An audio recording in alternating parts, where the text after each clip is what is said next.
The night sky hung low, gray and heavy, as if waiting for the perfect moment to unleash rain. Empty roads stretched ahead, only occasionally broken by streetlights reflecting off the windshield. The air outside bit cold, sharp enough to sting even with the car's AC turned off.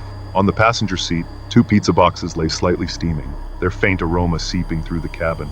The delivery address led to a house in the Eastern District, a small neighborhood he didn't recognize. The homes stood far apart, some half hidden behind towering trees and dark yards that seemed untouched by light. He glanced at the dashboard clock, 9:06 p.m. The roads grew quieter, house lights sparse, until his car's engine became the only sound cutting through the stillness. A car emerged from a narrow alley behind him, appearing in the rearview mirror.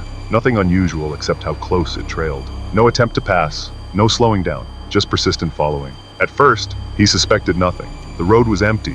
Maybe they just happened to be going the same way. But every turn he took, the car matched. Each glance at the mirror confirmed it. Still there, still following. Finally, the address appeared, its numbers stark on an old roadside mailbox. He turned into the driveway. A porch light burned, though the house's interior looked dark.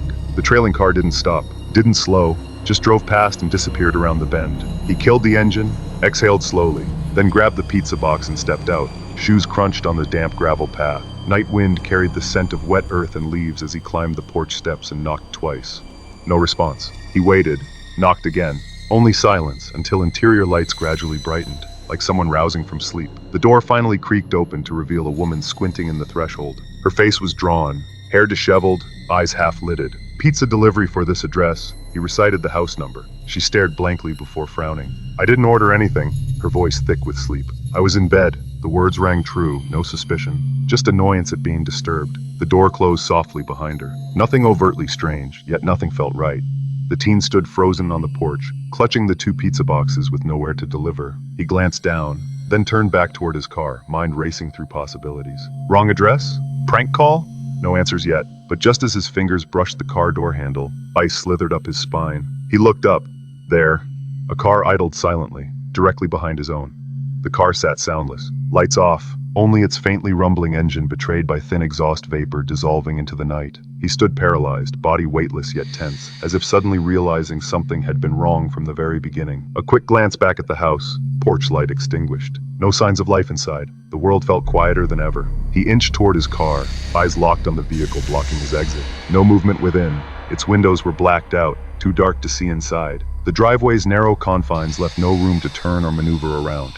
He climbed into the car, carelessly tossing the pizza boxes onto the passenger seat, and started the engine. No music, no cabin lights. Just hands on the wheel, steadying his breath. His headlights illuminated the vehicle ahead.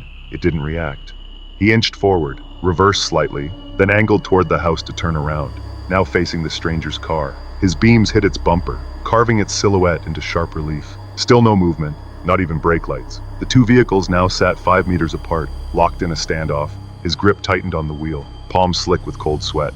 30 seconds, neither moved. Then, the driver's door swung open, followed by 3 others. 4 figures emerged. Their steps were heavy yet swift. All wore hoodies, faces shadowed by caps, dark pants bulking their frames. But one stood out. His hands never left his jacket pockets. Not from cold. Something else lurked there. They advanced toward his car. No shouts, no threats. Yet their footsteps were the threat, a deafening alarm in his skull. His body acted before his mind.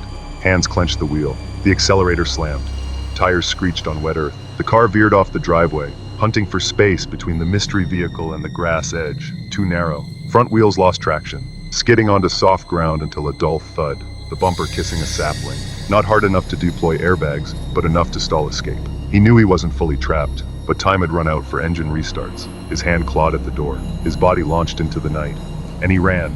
His footsteps pounded the soaked ground louder than they should have, crushing wet leaves, snapping twigs, skidding through thin mud. His breath hadn't synced with his sprint, but he didn't slow, didn't look back, didn't think.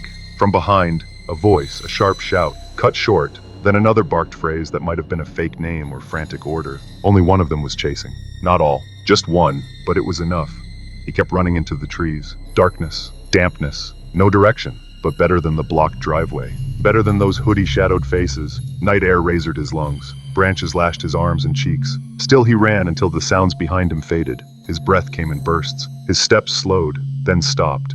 He pressed against the damp bark of a massive tree, body flattened to stay silent, ears straining. Only stillness answered, no footsteps, no snapping twigs. Just wind rustling leaves overhead and his own thunderous heartbeat. Trembling hands fished out his phone. The screen blared unnaturally bright. One tap, emergency dialed. The operator's voice sounded calm, impossibly distant from the nightmare he stood in. He gave a fragmented location between gasps. The dispatcher said help was coming. He never returned to that house, never approached the road, just stayed in the woods, back against a tree, knees drawn up, waiting. When police lights finally flooded the driveway, everything had vanished. The trailing car, the hooded men, even his own vehicle remained missing for days. The pizza address? Fake. No order placed, no call logs. The number used was unregistered, just a random location selected as a trap. Their motives? Unknown.